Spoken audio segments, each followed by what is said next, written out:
All right, let's jump straight into this. We are smack in the middle of the 2026 World Cup, and I mean, the excitement is absolutely off the charts right now. We are down to the final 8 teams, but there is a completely different kind of game being played behind the scenes. In this explainer, we're actually going to explore the intersection of the beautiful game and, believe it or not, theoretical physics. Yeah, you heard that right. We're going to look at the real-time, on-pitch magic of the quarterfinals and unpack the hidden mathematical mechanics and, frankly, the mathematical nightmare of this expanded 48-team format. It is a wildly fascinating story.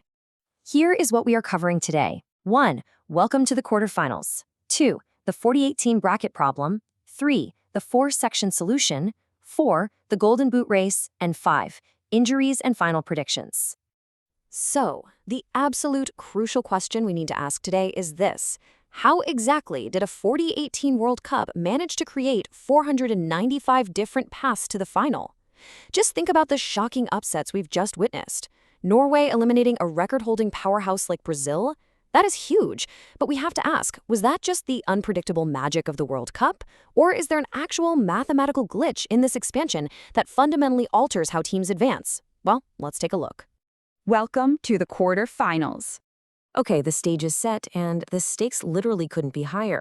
After a wildly dramatic round of 16, which included Belgium defeating the host nation USA in a match marked by some intense red card controversy, we are finally left with our final 8. On July 9th, tournament favorites France take on Morocco. On July 10th, Spain squares off against Belgium out in Los Angeles. Then July 11th brings us that giant-slaying Norway squad facing off against England down in Miami. And finally, on July 12th, defending champions Argentina face Switzerland, who, by the way, are making their first quarterfinal appearance in 72 years. It is just a breathtaking lineup. Moving right along to Section 2, the 48-team bracket problem. For 3 decades, the 32-team World Cup was, honestly, a mathematically beautiful thing. You had 8 groups of 4 perfectly funneling into a binary elimination tree. Simple, right? But squeezing 12 groups of 4 into a 32-team knockout bracket introduces some severe structural distortions. First off, it totally dilutes group stage merit. Because you can advance just by finishing third, teams are actually incentivized to play defensively, just to secure a draw rather than risking it all for a win. Second, it creates an unequal selection of third-place qualifiers, which we'll get into in a second. Third, there's no progressive path anymore. Half of the top-performing group winners are immediately forced to play each other in the round of 16. This creates an absolutely wild incentive for strategic underperformance. Think about it. An elite team might realize they actually get an easier knockout path if they intentionally finish second in their group. And the sheer scale of this chaos is staggering. The topological configuration space, which is really just a fancy way of saying the number of possible ways the knockout bracket can be formed, experiences a massive explosion. In the classic 32-team model, that space size is exactly 1. It's perfectly symmetrical. But under the 48-team FIFA format, because they have to globally select the 8 best third-place teams out of 12 completely decoupled groups, that number jumps to 495 distinct combinations. This combinatorial nightmare means teams, fans, and host cities literally cannot predict their schedules or logistics until the very last group stage match is played. This data reveals the inherent unfairness of how those third-place teams are chosen. It is called the pot 4 donor effect. If you chart a third-place team's advancement rate based on the weakness of the fourth-place team in their group, you see a really steep upward trend. Basically, it proves that a third-place team's ability to advance heavily depends on whether they were lucky enough to be drawn into a group with a terrible fourth-seed team. That weak team acts as a donor, allowing the third-place team to just rack up massive goal differences. So at the end of the day, advancement is rewarding the luck of the draw rather than actual competitive merit. Section 3, the 4-section solution. So how do we fix this? Well, a physics researcher from the KTH Royal Institute of Technology actually proposed a mathematically elegant fix. Let's compare them. The current FIFA rules use a global ranking system across all groups, which gives us that chaos of 495 combinations, and it completely fails to prevent teams from the same group meeting again early in the knockouts. But the proposed 4-section bracket solution takes those 12 groups and decouples them. It splits them into 4 localized, self-contained sections of 3 groups. By doing this, the bracket complexity drops all the way back down to 1 invariant topology per section, meaning the structure remains fixed and predictable. It recovers the perfect symmetry of the classic era and entirely guarantees that teams from the same group are separated until at least the semifinals. Looking at a local knockout bracket for just one of those four sections, we can see exactly how this builds a fairer tournament.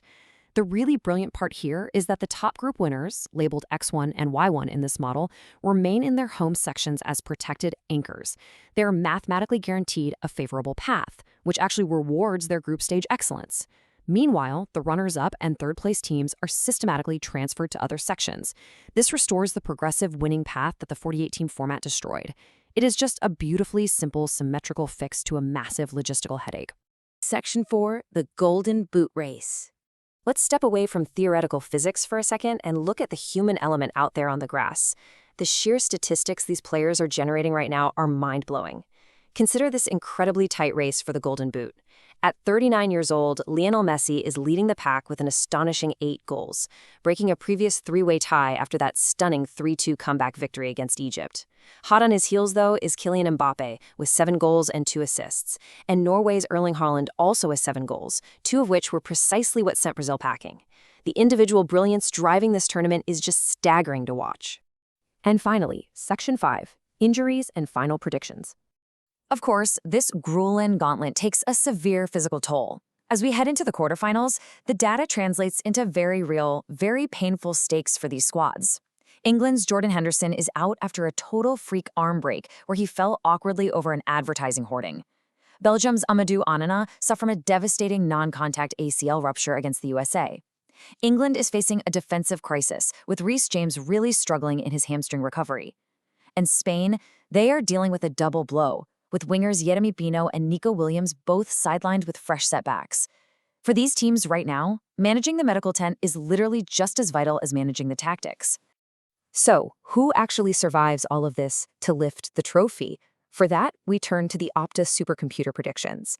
Based on thousands of data simulations, France is the clear favorite right now, with a 27.13% probability of winning it all.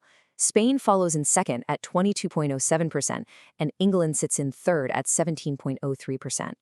This strongly suggests a highly probable semifinal clash between France and Spain on one side of the bracket, with England looking super strong on the other. Which leaves us with one final provocative question. We've mapped the physics, we have outlined the optimal bracket topologies, and we've run the supercomputer simulations. But when those players step out onto the pitch, will the cold, hard mathematical predictions actually hold up? Or will the beautifully unpredictable, chaotic magic of the World Cup prevail? I, for one, cannot wait to find out. Thank you so much for joining me for this explainer, and enjoy the quarterfinals.